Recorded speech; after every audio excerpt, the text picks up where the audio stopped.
All right, well, I'm at this place in Elkhorn, Wisconsin, because I had to have this done. I don't know if you can see it. And then they hooked me up too because this wasn't sitting on there right. So they did the whole thing. And then $50 for the repair. I thought that was cheap. A little far to go, so if you're in northern Illinois, southern Wisconsin, the place you see on there, it's in Elkhorn. So I was bleeding the brakes. And on the driver's side, I'm on the passenger side now. On the driver's side, as I pulled one of the bolts out, it snapped the head off the nut, or off the bolt stud thingy. And I was like, do I just replace one? Nope. There ain't no fucking way. It's gonna be over 1,000 pound-feet of torque. I don't care. Those bolts must have been at their ends, so I'm replacing them now. I got the driver's side done. I'm on this side. I had other things I want to do today, what is it? 3 steps forward, 2 backwards. That's where I'm at today. But it's progress. It obviously needed them. I'd hate to got 2, 3, 500 miles from the house and had them just shear off because I tapped the throttle. So, new ones it is. Alright, so the Nemesis is here from Fitech, but there's an issue. I'm going to have to call them. I had to order a 1/2-inch spacer to try to make up for this, but I believe these are the idle air control. It's got 2 of them. Now you see the gasket fits it dead center, right? Watch this.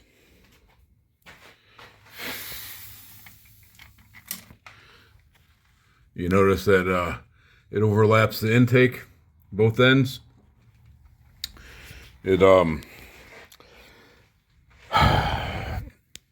I might have to call Fitech. I don't know if I have the first Nemesis or not, but they sent it. I asked them to send it to me without the ECU and the handheld because they didn't have them ready yet. But I wanted to get the wiring done, get all this wiring out from the sniper. So I was gonna hang it, and then I noticed the gap, and I believe it's idle air control. I haven't looked into the instructions yet, but yeah. So that's where I'm at on the Nemesis. So I'll get a hold of them here in a minute. Probably send them this video. I'm gonna post it on YouTube. And then I got this from Cadco, a dual sync distributor. They're a little pricey, but you got to pay to play. Then I can run the timing with the Nemesis. It's a real nice looking piece. It came shipped upside down for whatever reason, but I think I'm gonna like it. So if I can't, I ordered a 1/2-inch spacer from Summit. So if I can't get it to cover that gasket, or if the gasket doesn't line, it kind of looks like this is going to be iffy because it's back behind the bolts, and I don't know if you see, like the Elderbrock big block Chevy intake's the same way for the 4500, so this is never going to seal on that either. And I would think the big block Chevy crowd would be more of their bread and butter for this system, but you never know because I'm not running a big block Chevy.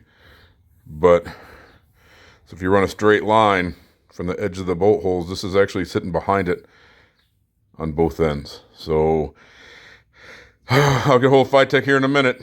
I don't know if they're open yet because they're on West Coast time and I'm on Central.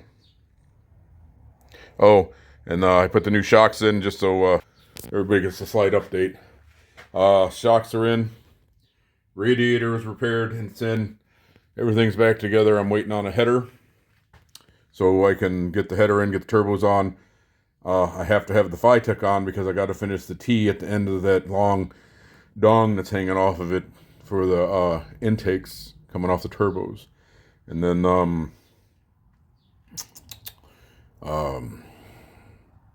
man, I'm losing my mind here. So I get the turbos on. Yeah, we're pretty much there. I got the brakes are all done. They're bled. What else? There was something. Oh, I got to reroute the steering shaft once the header's in, which after seeing the way guy did it on in his G-body with his Cadillac, I'm going to do it the same way, and it shouldn't be too rough. I don't totally expect this spacer to be square enough to work. If it doesn't, I'm going to have to take a piece of flat aluminum, take it over to the machine shop, give them a gasket, original gasket, and then make it a little wider on the ends. The way they'll figure out a cure for it, I'm sure. What I was thinking was if you just made it an 1/8 inch thicker and just kind of capped this off with it and just made this an 1/8 inch thicker altogether, make your ports just where you can't see them, but they're on the sides. But it might have a hole, it's probably CNC'd and they probably can't machine it that way without it being open. I don't know. But I'm probably going to have to, if that adapter doesn't, if the spacer doesn't work, I'm going to have to make technically a spacer, but it's going to have to be wider. I'm going to take it to the machine shop, have them do it precision. That way it can slap on.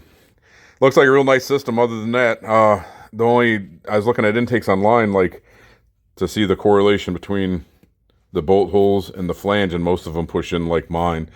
But the Chinese ones don't, which was really odd. So I'm wondering what intake that they used to R&D this, and what engine they put it on. I'm going to find out today. I'll let you guys know. I'll keep you updated. It looks like a real nice piece. And as long as the programming is like the one I've got on my El Camino, I'm going to be in love with it. There's nothing wrong with the Holly, by the way. I just had a bad vacuum leak I didn't catch. So don't go knocking Holly either. Just, I need to run E85, and the Holly won't do it without extra programming, and I'm just unwilling to do it.